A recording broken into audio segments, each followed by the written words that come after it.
السلام علیکم ویورز، میں ہوں زاہد خان اور زاہد خان بلاگز کے ساتھ میں آپ کی خدمت میں حاضر ہوں۔ آج میں آپ سے ایک بات شیئر کرنے جا رہا ہوں جو کہ مجھے بہت اچھی لگی اور میں چاہتا ہوں کہ میں آپ کے ساتھ بھی شیئر کروں۔ ایک جگہ پہ انٹرویوز چل رہے تھے، بہت بڑی کمپنی تھی اور وہاں پہ بہت زیادہ لوگ انٹرویو کے لیے، جاب حاصل کرنے کے لیے جمع تھے۔ اچانک سے وہاں پہ فیکٹری کے مالک آئے اور انہوں نے کہا، آپ سب جتنے بھی لوگ انٹرویو کے لیے آئے ہوئے ہیں ان سب کو میں ایک ٹاسک دینے لگا ہوں، اور وہی ٹاسک جو ہے آپ لوگوں کی کوالیفیکیشن، آپ لوگوں کا معیار اور آپ لوگوں کے سوچنے کی جو صلاحیت ہے اس کو ظاہر کرے گا۔ تو اس نے کیا، اس نے سب کو ایک ایک غبارہ دیا اور ان سے کہا کہ اس پہ اپنا اپنا نام لکھیں۔ سب نے اپنا اپنا نام لکھا اور ان تمام غباروں کو کسی کمرے میں جا کے رکھ دیا گیا۔ پھر ان سب لوگوں کو کہا گیا کہ آپ سب لوگ ابھی جائیں اور ان تمام غباروں میں سے اپنے نام کا غبارہ تلاش کریں اور لے کے آئیں، لیکن اس کے لیے آپ کے پاس صرف 2 منٹ ہے۔ 2 منٹ کا سنتے ہی وہ سب لوگ اس کمرے میں بھاگتے ہوئے گئے اور اپنے اپنے نام کا غبارہ تلاش کرنے لگے۔ کافی زیادہ ادھم مچ گیا اور اس دوران کافی زیادہ لوگوں کے غبارے جو پھٹ گئے، یہاں تک کہ سب کے غبارے پھٹ گئے اور اس میں ایک بندہ بھی اپنا نام کا غبارہ نہیں تلاش کر سکا۔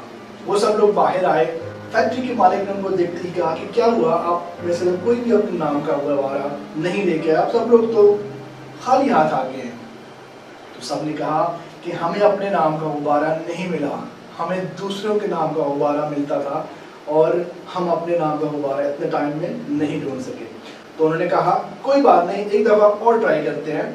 تمام غبارے پھر دوبارہ سے کھلا کے ان کو دیے گئے، تو ہم نے اپنا نام لکھا اور رکھ دیے گئے، لیکن اس دفعہ اس نے کہا کہ جس کے نام کا غبارہ ملے وہ اس کا نام اونچی آواز میں پکارے اور وہ غبارہ اس کو پکڑا دے۔ چنانچہ ایسا ہی کیا گیا اور اس دفعہ سب لوگ 2 منٹ سے پہلے ہی اپنے اپنے نام کا غبارہ لے کے واپس آ گئے۔ اس دفعہ ہوا کیا تھا کہ جس کے نام کا غبارہ ملا اس نے اس کا نام اونچی آواز میں پکارا اور اس کو دے دیا، اس کی ہیلپ کی، اور اس طرح سب لوگ اپنے اپنے نام کا غبارہ لے کر واپس آ گئے۔ جب سب لوگ واپس آ گئے تو اس فیکٹری کے مالک نے کہا کہ عام زندگی میں بھی ہم ایسا ہی کرتے ہیں، ہم روزمرہ کی زندگی میں اپنی دوڑ میں، اپنے لیے دوڑ میں، اپنے جینے کی دوڑ میں اتنا زیادہ مگن ہو جاتے ہیں کہ دوسروں کی ہیلپ کرنے کے بارے میں ہم سوچتے بھی نہیں ہیں۔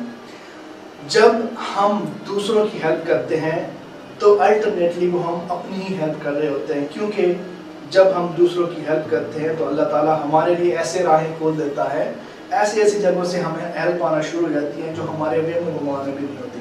تو میرا خیال ہے کہ یہ ویڈیو آپ لوگوں کے لیے بہت زیادہ انسپریشنل ہوگی اور آپ اپنے آنے والی زندگی میں روزمرہ کے معاملات جو ہیں وہ صرف اپنے لیے نہیں بلکہ اوروں کے لیے بھی سوچیں گے، اوروں کی مدد کریں گے، اور جب آپ لوگ اوروں کی مدد کریں گے تو وہ ذات جو اوپر بیٹھی ہوئی ہے وہ آپ کی مدد کرے گی۔